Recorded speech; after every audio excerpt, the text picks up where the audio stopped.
Bees, love them or loathe them, they play an integral part in our society. You don't have to tell Bob Chisholm that. The Kelowna resident fell into the bee business while house hunting. One of the things we were looking for was a place that had some bees. It'd be kind of nice to have some bees. We don't know why we were saying that, but we said that. That was back in '07. Today, Chisholm calls himself a farmer. Some people compare it to dairy in the sense that you're milking.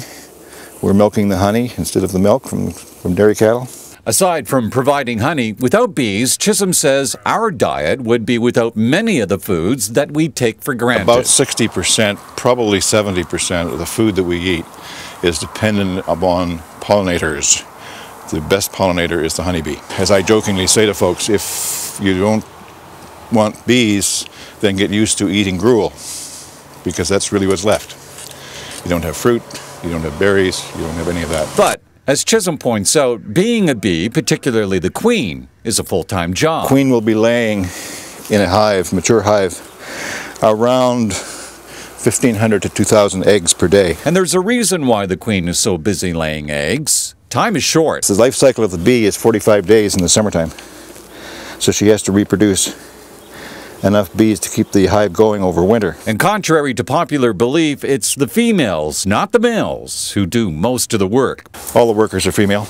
The only males are the drones. Drones fertilize the new queens. That's their sole purpose. So I just jokingly call them my girls. And Chisholm's girls do more than work. They're also warriors. Bees are attacking the wasp. The wasp coming in from the air when I opened the hive. So the bees are attacking it. That's pretty vicious. Oh yeah, it'll be a fight to the death. And the bees will win. There are a number of misconceptions about bees. Well, the biggest one is that they attack. Well, they don't.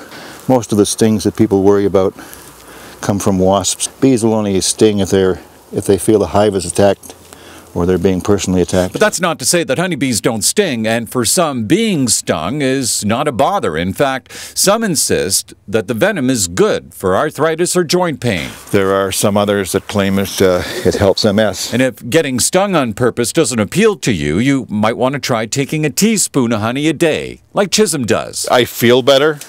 I mean, you wouldn't realize that I'm 103.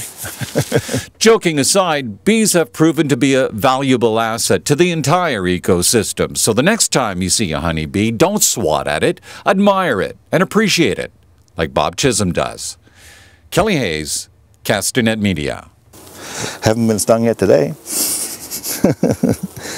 You sort of get used to it.